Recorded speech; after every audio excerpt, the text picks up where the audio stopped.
Halo teman-teman, saya Nathanael Erlando Dirgantoro, NIM 112300281.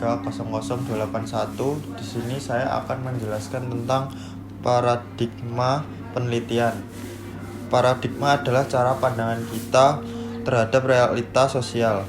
Dalam berpenelitian komunikasi, paradigma menjadi dasar memilih pendekatan, metode, dan analisa data. Secara umum ada 3 aspek dari paradigma tersebut. Yang pertama, paradigma positivistik yang digunakan dalam penelitian kuantitatif. Paradigma ini menganggap realitas bisa diukur secara objektif dan dinyatakan dalam angka. Kedua, paradigma interpretatif yang digunakan dalam penelitian kualitatif. Di sini penelitian ini berusaha memahami makna subjektif dari pengalaman individu. Yang ketiga, paradigma kritis yang digunakan untuk mengungkap ketimpangan sosial dan kekuasaan serta mendorong perubahan sosial. Nah, itu teman-teman, ada 3 aspek dari paradigma tersebut. Yang kedua adalah materi yang perbedaan penelitian kuantitatif dan kualitatif. Selanjutnya ini ada 2. Yang pertama, penelitian kuantitatif bertujuan untuk menguji teori melalui pengukuran data numerik. Pendekatan ini sangat cocok untuk mencari hubungan antar variabel. Misalnya, apakah ada pengaruh antara durasi menonton YouTube dengan tingkat konsentrasi belajar. Sementara itu, kualitatif berfokus pada pemahaman makna dan pengalaman subjektif. Misalnya, bagaimana menghadapi mahasiswa dalam culture shock saat magang di luar kota. Kuantitatif menghasilkan data statistik, sedangkan kualitatif menghasilkan narasi, deskripsi, dan temuan-temuan mendalam. Itu dia teman-teman. Yang ketiga adalah teknik pengumpulan, analisis, dan data kualitatif.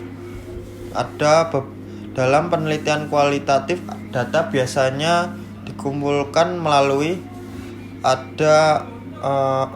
itu tekniknya. Biasanya 1. Wawancara mendalam untuk menggali pengalaman dan perspektif informan. Yang kedua, observasi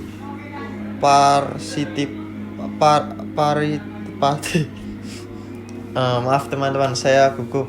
Di mana penelitian ikut dalam lingkungan yang diteliti. Yang ketiga, studi dokumen seperti arsip, media sosial, dan atau catatan lapangan. Yang keempat, fokus pada grup FEG untuk melihat interaksi kelompok terhadap suatu isu. Setelah data terkumpul, analisa dilakukan melalui beberapa tahap. Yang pertama, reduksi data adalah menyaring informasi yang relevan. Yang kedua, kategorigisasi mengelompokkan data ke dalam tema atau pola.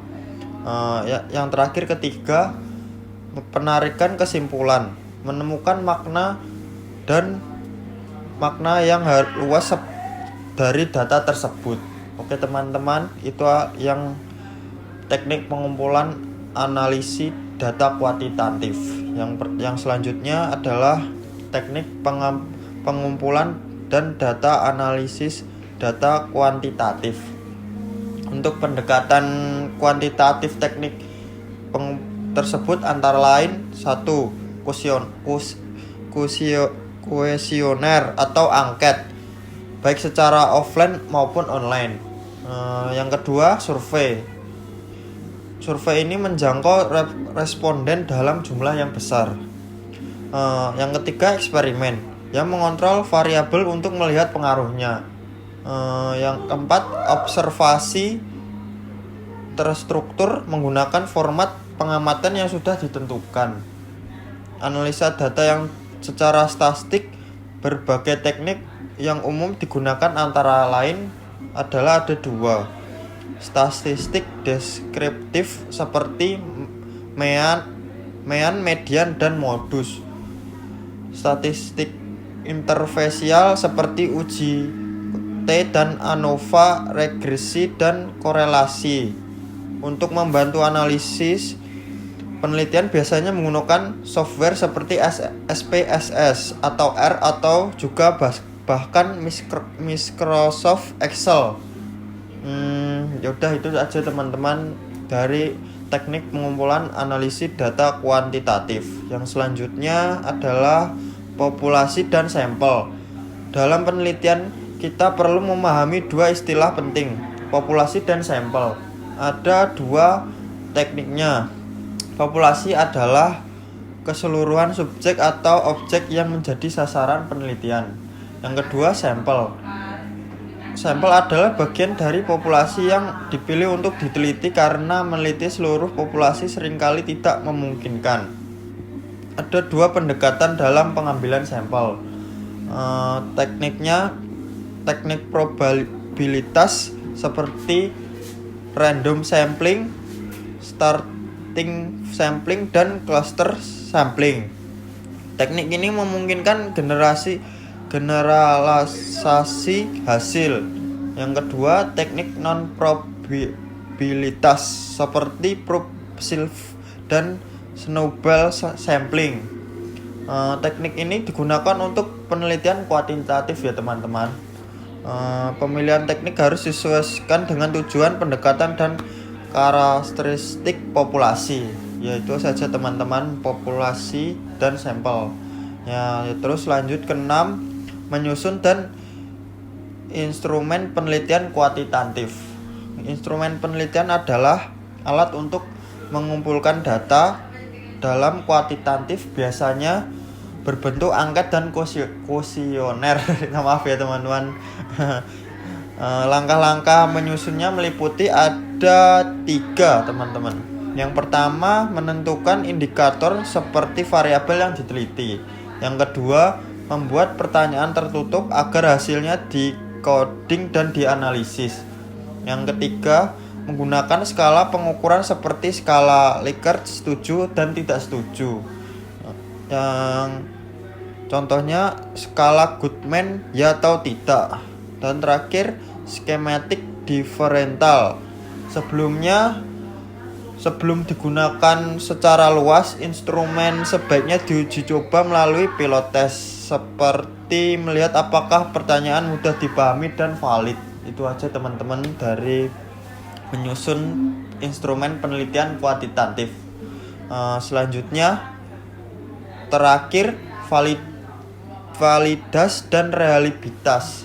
Terakhir, kita ini bahas 2 aspek yang penting dalam instrumen kuantitatif, validitas dan reliabilitas.